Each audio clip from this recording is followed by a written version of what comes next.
Hello guys, success की 98 में आप सभी का स्वागत है और करंट अफेयर्स का क्लास आ गया है। आज है 16 तारीख, ठीक है, सुबह के 4:30 बज रहे हैं। तो 15 तारीख का और 16 तारीख का जो भी इंपॉर्टेंट करंट अफेयर्स आप लोग को 2 दिन का बचा हुआ है उसका डाउनलोड मैं आज आप लोग को दूंगा। तो सारे फ्रेंड्स रिक्वेस्ट कर रहा हूं क्लास के साथ जुड़ जाइएगा और जितने भी फ्रेंड्स सुबह 4:30 बजे नहीं देख रहे हैं, जब भी क्लास देखेंगे अपने आप को अपडेट कर लीजिएगा करंट अफेयर्स के मामले में। 2 दिन क्लास नहीं हुआ था, उसका आज पूरा मैं डाउनलोड देने वाला हूं। तो ये क्लास बहुत इंपॉर्टेंट है, ध्यान से देखिएगा। क्वेश्चन क्या है, अगर आप लोग को ऑलरेडी क्वेश्चन का सही जवाब पता होगा तो प्लीज कमेंट्स में बताइएगा, ठीक है। चलिए स्टार्ट करेंगे आज पहले क्वेश्चन के साथ। देख लेते हैं पहला क्वेश्चन क्या है। देखिए, एक रिक्वेस्ट करूंगा, जितने फ्रेंड्स अगर इस वीडियो को देख रहे हैं और हमारे चैनल को अभी तक सब्सक्राइब नहीं किए हैं तो प्लीज पहले सक्सेस की 98 को सब्सक्राइब कर लीजिएगा और हो सके तो नोटिफिकेशन के बेल आइकन को भी दबा दीजिएगा। चलिए पहला क्वेश्चन स्क्रीन पर है। केंद्रीय वित्त मंत्री ने नेताजी सुभाष चंद्र बोस द्वारा पहली बार ट्राई कलर के उत्थान की 75वीं वर्षगांठ के अवसर पर स्मारक सिक्का जारी करने का फैसला किया है। वो स्मारक सिक्का कितने रुपए का होगा? देखिए 4 ऑप्शन है, 75 रुपए, 100 रुपए, 150 रुपए या फिर 200 रुपए। तो अगर आप लोग को लग रहा है इस क्वेश्चन का सही जवाब पता है तो फटाफट कमेंट कीजिएगा। देखिए 75वीं वर्षगांठ है नेताजी की, तो यहां पर इसका उत्तर ऑप्शन नंबर ए 75 रुपए का सिक्का जो है वो बिल्कुल सही जवाब होगा। ऑप्शन नंबर ए 75 रुपए, ठीक है। तो ऑप्शन नंबर ए इसका सही जवाब है, नोट रखिएगा सारे फ्रेंड्स। आगे बढ़ेंगे दूसरे क्वेश्चन पे। जी हां, मल्टी मॉडल या फिर हिंदी में इसको बहु मॉडल बोलते हैं। बहु मॉडल अंतरदेशीय जलमार्ग परियोजना का हाल ही में किस शहर में उद्घाटन किया गया था, ये आप लोग को बताइए। Multi modal inland waterways project कौन से शहर में इसका उद्घाटन किया गया था? बहु मॉडल अंतरदेशीय जलमार्ग परियोजना, ठीक है। तो ऑप्शन आपके सामने है, बेंगलुरु, वाराणसी, आगरा या फिर प्रयागराज। तो आप लोग को अगर उत्तर इसका पता है तो जरूर कमेंट्स कीजिएगा, नहीं पता नोट कर लीजिए। इसका सही जवाब है option number B, Varanasi. Option number B Varanasi इस क्वेश्चन का बिल्कुल सही उत्तर है। आगे बढ़ते हैं जल्दी से, क्वेश्चन ज्यादा है, थोड़ा फटाफट कराता हूं। तीसरा क्वेश्चन, नवंबर 2018 में किस संगठन ने आंग सांग सू क्यूफोम को अपने उच्च सम्मान विवेक अवार्ड से हटा दिया है? ठीक है, नाम एक बार ध्यान से देख लीजिए, आंग सांग सा क्यूफोम, ठीक है, इनको हटा दिया गया है उच्च सम्मान विवेक अवार्ड से, ठीक है। तो कौन सा संस्थान जो है, ऑर्गेनाइजेशन है, ऐसा किया है, कौन सा संगठन है वो आपको बताना है। 4 ऑप्शन आपके सामने है। नॉर्वेगन नोबेल कमिटी पहला है, दूसरा है यूनेस्को, तीसरा है एमनेस्टी इंटरनेशनल और चौथा है ऑल ऑफ देम, ठीक है। तो आपको अगर नहीं पता है तो जरूर इस क्वेश्चन का सही जवाब याद रखिएगा, क्वेश्चन इंपॉर्टेंट है। इसका सही जवाब होगा option number C, Amnesty International. Option number C, Amnesty International इसका बिल्कुल सही जवाब है। आगे बढ़ेंगे जल्दी से चौथे क्वेश्चन पे। 65 किलो वर्ग में कौन सा भारतीय पहलवान विश्व नंबर 1 रैंक का किया गया है? अच्छा, नंबर 1 पर हैं। 65 किलोग्राम के कौन से वो रेसलर है या पहलवान है जो फिलहाल पूरे वर्ल्ड में नंबर 1 रैंक पर हैं? 4 ऑप्शन आपके सामने हैं, सुशील कुमार, पवन कुमार, योगेश्वर दत्त या फिर बजरंग पुनिया। तो आपको इसका सही जवाब जरूर याद रखना है, क्वेश्चन इंपॉर्टेंट है। तो इसका सही जवाब है option number D, Bajrang Punia. जरूर याद रखिएगा, option number D Bajrang Punia इसका सही जवाब है। आगे बढ़ते हैं जल्दी से। भारत ने हाल ही में किस देश से भारतीय सेना में शामिल M777 होविस्टर खरीदे हैं? ये आप लोग को बताना है। भारत ने हाल ही में किस देश से भारतीय सेना में शामिल M777 होविस्टर्स खरीदे हैं? यूएसए से, जापान से, रसिया से या फिर सऊदी अरेबिया से? 5वां क्वेश्चन हमारा चल रहा है, इसका सही जवाब होगा option number A, USA, United states of America, संयुक्त राज्य अमेरिका। ऑप्शन नंबर ए, यूएसए इसका सही जवाब है। आगे बढ़ेंगे छठा क्वेश्चन है स्क्रीन पर, केंद्र मंत्री अनंत कुमार जिनका हाल ही में निधन हो गया वह किस राज्य से संबंधित थे, ये आप लोग को बताना है। अनंत कुमार का हाल ही में निधन हुआ है, वे किस राज्य से संबंधित हैं, ठीक है, ये आप लोग को बताना है। केरला से, कर्नाटका से, तमिलनाडु से या फिर उड़ीसा से। क्वेश्चन याद रखिएगा, इसका सही उत्तर जरूर याद रखिएगा। सही जवाब इसका है ऑप्शन नंबर बी, कर्नाटक से संबंधित थे वो, ठीक है, ऑप्शन नंबर बी कर्नाटक। आगे बढ़ेंगे जल्दी से। किस केंद्रीय मंत्री को संसदीय मामलों के मंत्रालय का अतिरिक्त प्रभार दिया गया था, यह आप लोग को बताना है। किस केंद्रीय मंत्री को संसदीय मामलों के मंत्रालय का अतिरिक्त प्रभार दिया गया था, ठीक है, नितिन गडकरी, रविशंकर प्रसाद, बीरेंद्र सिंह या फिर नरेंद्र सिंह तोमर। इसका आप लोग को नहीं जवाब है, सही जवाब जो है वो पता नहीं है, तो नोट रखेंगे सारे जितने फ्रेंड्स है। इसका सही जवाब होगा option number D, Narendra Singh Tomar. Option number D, Narendra Singh Tomar इसका सही जवाब है। आगे बढ़ते हैं जल्दी से। किस केंद्रीय मंत्री को रसायन और उर्वरक मंत्रालय का अतिरिक्त प्रभार दिया गया है, यह आप लोग को बताना है। चार ऑप्शन है, डी.वी. सदानंद गौड़ा, स्मृति ईरानी, सुरेश प्रभु या फिर धर्मेंद्र प्रधान। तो सारे फ्रेंड्स इसका सही जवाब याद रखेंगे, option number A, D V. Sadananda Gowda इसका बिल्कुल सही जवाब है। ऑप्शन नंबर ए इस क्वेश्चन का बिल्कुल सही जवाब है। सारे फ्रेंड्स जरूर नोट रखेंगे इसका, ठीक है। इस क्लास का पूरा जो पीडीएफ है आप लोग को हमारे वेबसाइट पर मिल जाएगा successkey98.in पर। आप लोग चाहें तो पीडीएफ डाउनलोड करके रख सकते हैं और रिवीजन कर सकते हैं उससे, ठीक है। आगे बढ़ते हैं। 9वां नंबर क्वेश्चन आ गया है स्क्रीन पर। भारत और किस देश के बीच व्यायाम इंदिरा 2018 आयोजित किया गया था, यह आप लोग को बताना है। एक्सरसाइज इंदिरा 2018 भारत और किस देश के बीच किया गया था, इंडोनेशिया, मलेशिया, सिंगापुर या रशिया। अगर आप लोग को पता है तो फटाफट इसका कमेंट्स कीजिएगा। क्वेश्चन इंपॉर्टेंट है, इंदिरा 2018 भारत और रशिया के बीच हुआ था। ऑप्शन नंबर डी, रशिया इसका बिल्कुल सही जवाब है। आगे बढ़ेंगे 10वें पे। निम्नलिखित राष्ट्रों में से किस संसद ने अपने नए प्रधानमंत्री के खिलाफ कोई आत्मविश्वास प्रस्ताव पारित नहीं किया है? किस देश ने ऐसा किया है यह आप लोग बताना है। पाकिस्तान, श्रीलंका, ब्राजील और मलेशिया। निम्नलिखित राष्ट्रों में से किस संसद ने अपने नए प्रधानमंत्री के खिलाफ कोई आत्मविश्वास प्रस्ताव पारित नहीं किया है? तो इसका सही जवाब है option number B, Sri Lanka. Option number B, Sri Lanka इसका सही जवाब है। प्लीज नोट रखिएगा इस क्वेश्चन का। आगे बढ़ते हैं। लगातार दूसरे वर्ष के लिए साझेदार देश के रूप में वाइब्रेंट गुजरात ग्लोबल समिट में कौन सा देश भाग लेगा, यह आप लोग को बताना है। लगातार दूसरी बार, ठीक है, पहले भी ले चुका है, लगातार दूसरी बार लेने वाला, यानी पिछली साल भी लिया था ये देश भाग, किसमें? वाइब्रेंट गुजरात ग्लोबल समिट में। तो आपको बताना इसका सही जवाब क्या है, वो देश कौन सा है जो भाग लेने वाला है लगातार दूसरी बार। रशिया, जापान, यूएई या फिर फ्रांस। तो इसका सही जवाब है guys option number C, UAE, संयुक्त अरब अमीरात। ठीक है, तो इसका बिल्कुल सही जवाब है option number C, UAE. Already part ले चुका था पिछले साल और इस साल दूसरी बार लगातार भाग ले रहा है। किसमें? तो वाइब्रेंट गुजरात ग्लोबल समिट में। ठीक है, तो आगे बढ़ेंगे अब अगले क्वेश्चन पे जल्दी से। क्वेश्चन थोड़ा ज्यादा है क्योंकि क्लास 1-2 दिन ऑफ था, तो प्लीज अच्छे से थोड़ा रिलैक्स होकर आराम से समझिए, कोई टेंशन नहीं है। क्वेश्चन को ध्यान से पढ़ेंगे, ध्यान से समझेंगे तो मुझे लगता है आपको यहीं पर क्लास में ही याद हो जाएगा और कभी भी ये क्वेश्चन देखेंगे तो इसका सही उत्तर आप लोग आसानी से दे पाएंगे। आगे बढ़ते हैं।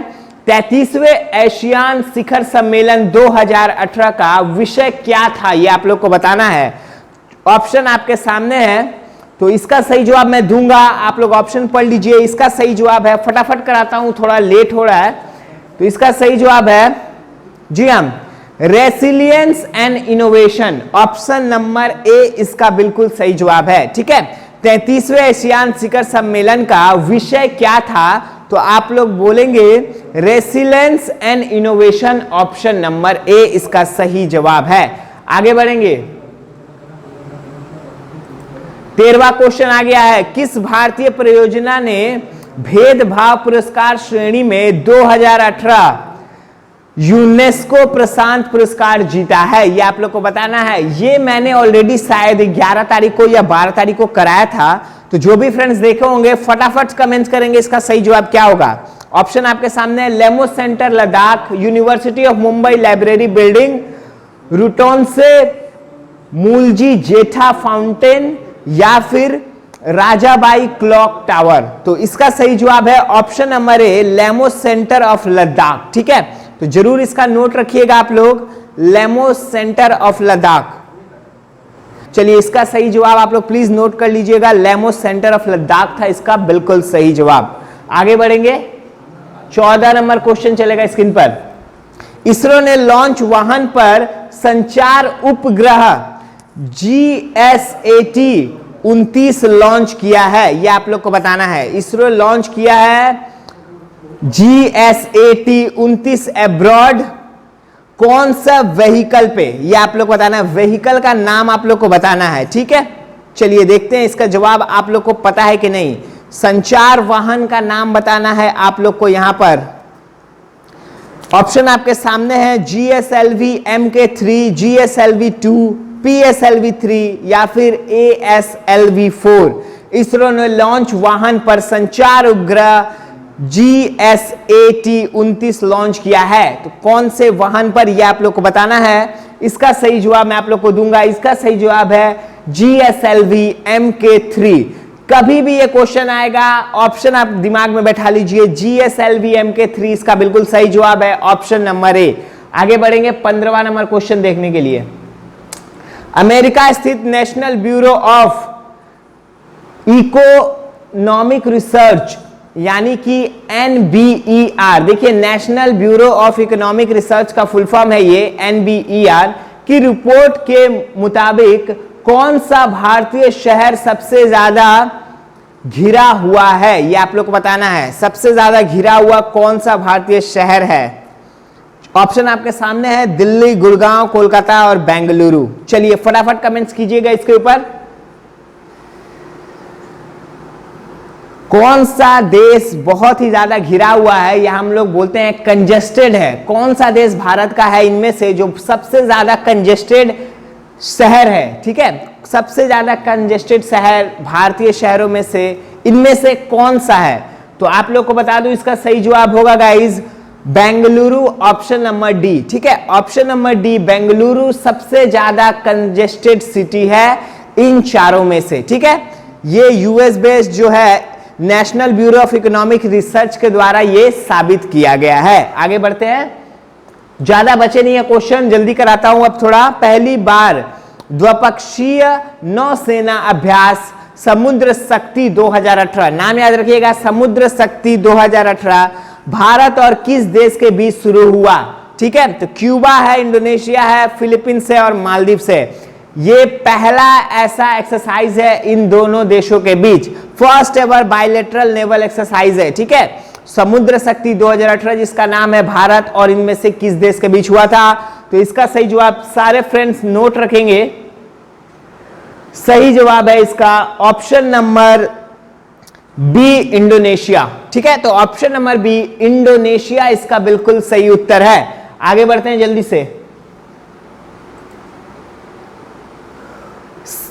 जी हां, सिस्को ने नेतृत्व वाले अध्ययन के अनुसार 2027 तक नई उम्र की प्रौद्योगिकों में कौन सा देश 14 लाख IT नौकरियां को जोड़ने जा रहा है। बांग्लादेश, जापान, चाइना या फिर इंडिया, भारत। ठीक है, तो आप लोग को बताना है सिस्को के नेतृत्व वाले अध्ययन के अनुसार 2027 तक नई उम्र की प्रौद्योगिकों को कौन सा देश 14 लाख आईटी नौकरियों को जोड़ने जा रहा है? तो इसका सही जवाब होगा option number D, India, Bharat. ठीक है, option number D, India, Bharat ऐसा करने जा रहा है। जरूर इसको याद रखिएगा, इसका नोट रखिएगा, ये क्वेश्चन इंपॉर्टेंट है। 14 लाख आईटी जॉब्स आने वाले हैं भारत में 2027 तक। बहुत ही बड़ा इंफॉर्मेशन है, बहुत ही बड़ा न्यूज है। ऑप्शन नंबर डी, इंडिया, इसका सही जवाब है। आगे बढ़ते हैं। केंद्र और राज्य सांख्यिक संगठन का 26वां सम्मेलन किस राज्य में हुआ है? यह आप लोग को बताना है। महाराष्ट्र में, दिल्ली में, हिमाचल प्रदेश में या फिर उत्तर प्रदेश में? तो इसका सही जवाब है ऑप्शन नंबर सी, हिमाचल प्रदेश। जरूर नोट रखिएगा आप लोग, ऑप्शन नंबर सी, हिमाचल प्रदेश। आगे बढ़ते हैं। 19वां आ गया स्क्रीन पर। यूएनएससी ने 9 साल बाद किस देश के खिलाफ प्रतिबंधों को उठाने के लिए सर्वसम्मति से सहमति व्यक्त की है? बोस्टवाना, बुरुंडी, कैमरून या फिर एट्रिट्रिया? ठीक है, माफ कीजिएगा, एट्रिट्रिया है ये। तो बोत्सवाना, बुरुंडी, कैमरून या फिर एट्रिट्रिया? ठीक है, तो आपके लिए एक बार फिर से पढ़ दे रहा हूं। यूएनएससी ने 9 साल बाद किस देश के खिलाफ प्रतिबंधों को उठाने के लिए सर्वसम्मति से सहमति व्यक्त की है? ठीक है, ये आप लोग को बताना है। तो इसका सही जवाब है गाइस एरिट्रिया। ठीक है, जैसा कि मैं बोल रहा था, ऑप्शन नंबर डी। ठीक है, एरिट्रिया इसका बिल्कुल सही जवाब है, जो कि है ऑप्शन नंबर डी आपके स्क्रीन पर। आगे बढ़ेंगे। 20वां क्वेश्चन स्क्रीन पर है। जी हां, इसरो के चीफ के सिवान के मुताबिक गगनयान के पहले मानव रहित कार्यक्रम की योजना कब बनाई गई है? यह आप लोग को बताना है। इसरो के जो चीफ हैं उनका नाम है के शिवन। यहां से ये भी आप लोग नोट कर सकते हैं। इसरो चीफ के शिवन के मुताबिक गगनयान के पहले मानव रहित कार्यक्रम की योजना कब बनाई गई है? यह आप लोग को बताना था।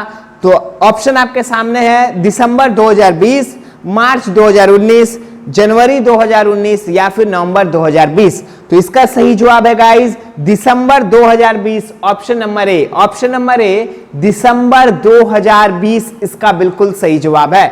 आगे बढ़ेंगे जल्दी से, सिर्फ 3 क्वेश्चन बचे हैं और। चुनाव आयोग आशीष कुंद्रा को किस राज्य के मुख्य निर्वाचन अधिकारी नियुक्त किया गया है? चुनाव आयोग ने आशीष कुंद्रा को किस राज्य के मुख्य निर्वाचन अधिकारी नियुक्त किया है? यह आप लोग को बताना है। इलेक्शन कमीशन ने अपॉइंट किया है आशीष कुंद्रा को चीफ इलेक्टोरल ऑफिसर किस राज्य के लिए? तेलंगाना, मिजोरम, राजस्थान या फिर छत्तीसगढ़? तो इसका सही जवाब होगा guys option number B, Mizoram. ठीक है, ऑप्शन नंबर बी, मिजोरम इसका बिल्कुल सही जवाब है। आगे बढ़ेंगे जल्दी से। हाल ही में सिंगापुर में कौन सा शिखर सम्मेलन आयोजित नहीं किया गया था? यह आप लोग को बताना है। कौन सा शिखर सम्मेलन जो है वो सिंगापुर में आयोजित नहीं किया गया था इन चारों में से? तो ऑप्शन देखेंगे, 33वां एशियन समिट है, वर्ल्ड वार समिट है 2018 का, ईस्ट एशिया समिट है या फिर सेकेंड RCEP समिट है? तो इसका सही जवाब है world war summit 2018, option number B, जो कि सिंगापुर में आयोजित नहीं किया गया था। World war summit 2018। आगे बढ़ते हैं जल्दी से, आखिरी क्वेश्चन आएगा हमारा। ये जो भी करंट अफेयर्स था, 2 दिन जो क्लास नहीं हुआ था उसका पूरा डाउनलोड का था। तो प्लीज गाइस देखिए, आप ही लोग के लिए क्लास है। प्लीज क्वेश्चन देखिए, आंसर देखिए। कोई दिक्कत है तो जरूर कमेंट्स में बताइएगा। सिंगापुर फिनटेक महोत्सव, जी हाँ, सिंगापुर फिनटेक महोत्सव में किस भारतीय राजनेता ने मुख्य भाषण दिया था? इनमें से कौन से वो भारतीय राजनेता है जिन्होंने मुख्य भाषण दिया था? ठीक है, तो देख लेंगे। फिनटेक फेस्टिवल सिंगापुर में सुरेश प्रभु, रामनाथ कोविंद, नरेंद्र मोदी या फिर वेंकैया नायडू? तो इसके लिए आप लोग को सभी को पता होगा, जो न्यूज फॉलो करते हैं, हमारे देश के प्रधानमंत्री नरेंद्र मोदी बहुत ज्यादा ट्रैवल करते हैं।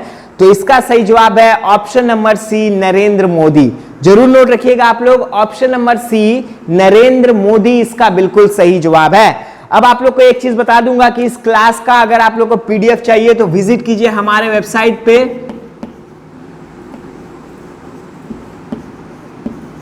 successkey98.in।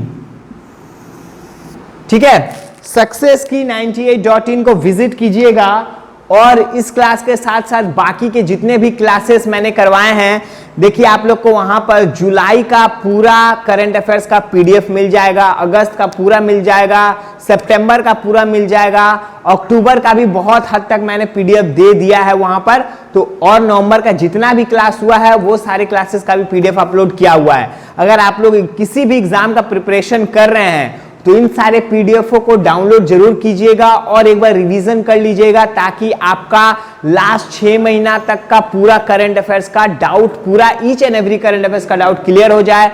और मैंने टोटल सारा कराया हुआ है ताकि आप लोग को ज्यादा से ज्यादा क्वेश्चन मिल पाए और ज्यादा से ज्यादा आपका हेल्प हो पाए। ठीक है गाइज, तो ऐसा करने से आपको बहुत ज्यादा हेल्प हो जाएगा। कल मिलूंगा मैं, फिर प्रीमियर होगा मेरे क्लास का सुबह 4:30 बजे। तो सारे फ्रेंड से रिक्वेस्ट करूंगा कि सुबह 4:30 बजे अलार्म लगा के उठने का जरूरत नहीं है। जब भी आपको मौका मिले सुबह सुबह में ही, जैसे लोग अखबार पढ़ते हैं वैसे ही करंट अफेयर्स एक बार देख लीजिएगा। आज तो 2-3 दिन का क्लास था इसलिए इतना टाइम लग गया, नहीं तो 10 मिनट का क्लास होता है मेरा। ठीक है, 10 क्वेश्चन रहते हैं उसमें। तो कल मिलूंगा मैं 4:30 बजे। ठीक है guys, take care, bye bye.